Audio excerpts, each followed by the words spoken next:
Hello friends, मैं समय हूँ।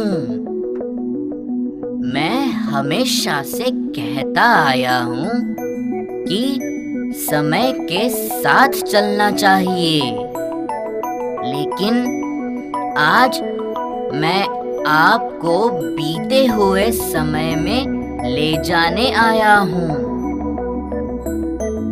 ईसा पूर्व 6ठी शताब्दी में, क्योंकि भगवान बुद्ध और उनके इतिहास को लेकर जो भ्रम आज में है उसे दूर किया जा सके।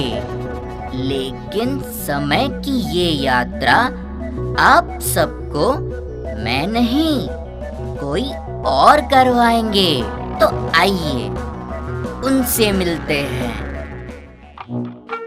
अमित, संघमित्रा, स्कूल के लिए देर हो जाएगी। Get ready fast. Yes mummy, already woke up. हम उठ चुके हैं।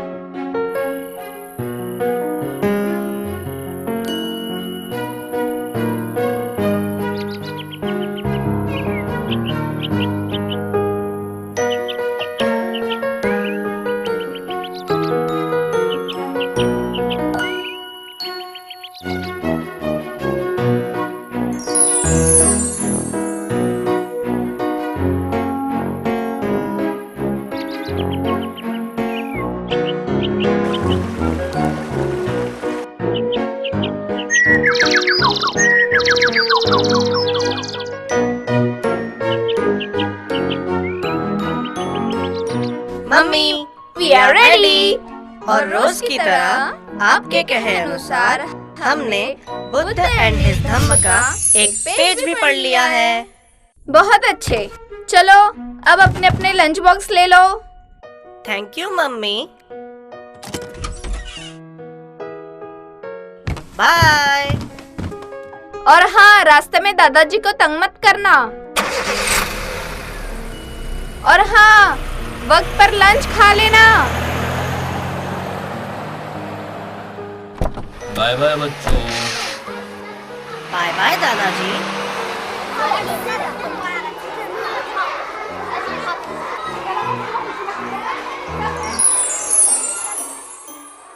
Okay, concentrate everybody. और आज हम पढ़ेंगे परलेख कथा। ये कहानी है ईसा पूर्व 6ठी शताब्दी की, जब अरे Pappu, what are you doing? मैं यहाँ पढ़ा रहा हूँ और तुम वहाँ सो रहे हो। क्या नौटंकी लगा रखी है? मैं रोज यहाँ तैयारी करके आता हूँ और तुम लोग इस तरह की हरकतें करते हो। मैं यहाँ आ रहा है कि नहीं?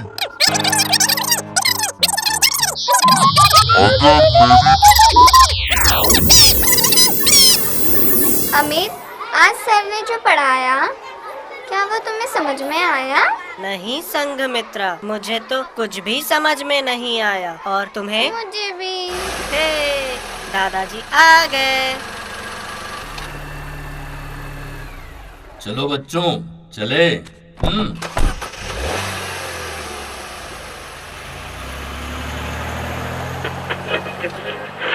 तो बच्चों, कैसा रहा आज का दिन? दादाजी, आज हमें टीचर ने ना कोई परलेख और हाँ, गौतम बुद्ध की कहानी सुनाई। लेकिन हमें कुछ समझ में ही नहीं आया। अच्छा, तो आज की क्लास भगवान गौतम बुद्ध के बारे में थी। जी। दादाजी, क्या आप इस कहानी के बारे में कुछ जानते हैं? बताइए ना दादाजी, प्लीज अरे बताइए ना, लेकिन बताइए ना पहले दादाजी। ये शोर तो बंद करो। बच्चों, ये बात है करीब 6ठी शताब्दी ईसा पूर्व की। दिल्ली यूपी बॉर्डर स्थित कौशाम्बी की ये कहानी है। उस वक्त कौशाम्बी प्रवास के दौरान भगवान गौतम बुद्ध ज्यादातर वन में ही रहा करते थे।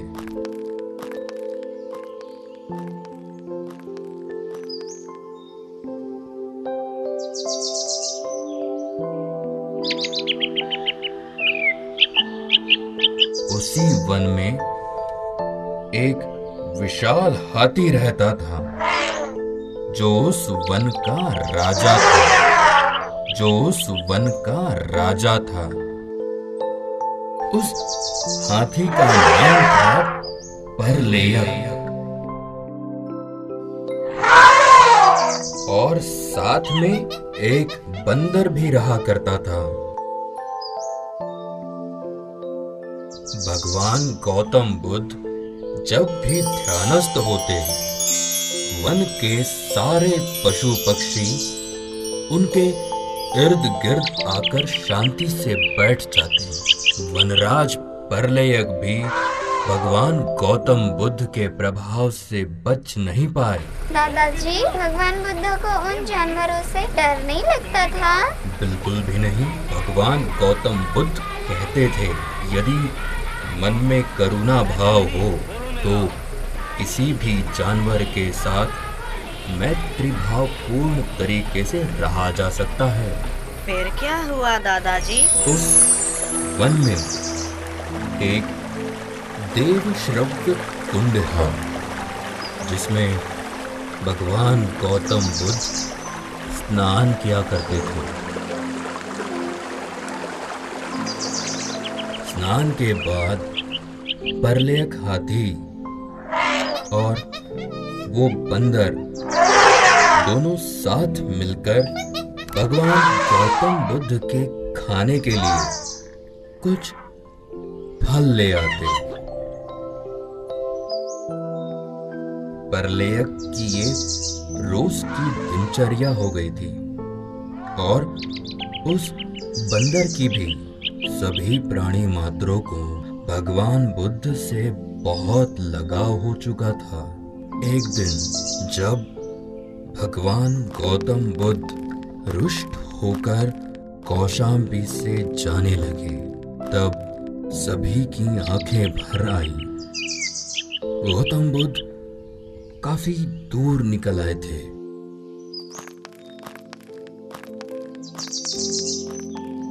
उन्होंने देखा कि परलेयक उनके पीछे पीछे चला आ रहा है। भगवान गौतम बुद्ध परलेयक के पास आए। बड़े ही प्रेम और भावपूर्ण होकर उन्होंने परलेयक से उनके पीछे ना आकर वापस लौट जाने के लिए कहा और भगवान गौतम बुद्ध चल पड़े। तो क्या परलेयक हाथी चला गया दादाजी?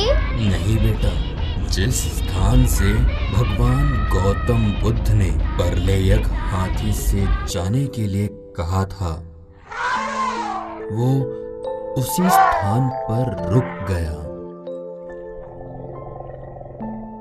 दिन पर दिन बीतते चले गए, लेकिन परलेयक वहीं पर रुका रहा और भगवान गौतम बुद्ध के विछोह में परलेयक ने अपने प्राण त्याग दिए।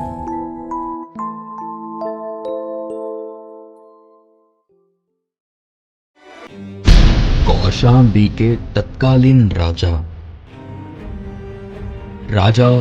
उदयन को जब परलेयक की मौत की खबर मिली, तब वो और सभी मंत्रीगण स्तब्ध रह गए। पल भर की भी देरी न करते हुए राजा उदयन तुरंत वन की ओर निकल पड़े।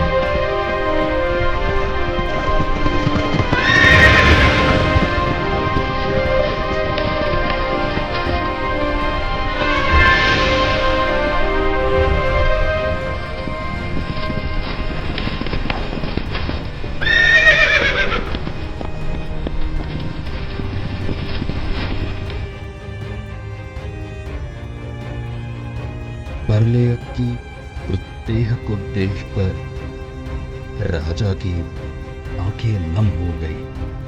परलेयक हाथी के मृत्यु के पश्चात राजा उदयन ने उसी स्थान पर परलेयक हाथी का स्मारक बनवाया और उस दिन से उस वन को परलयक वन से जाना जाने लगा।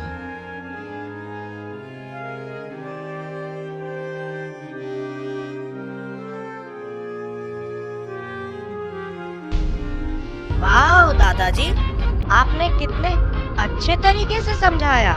दादाजी, आज से हम किसी भी जानवर से भगवान गौतम बुद्ध की तरह मैत्रीपूर्ण तरीके से पेश आएंगे।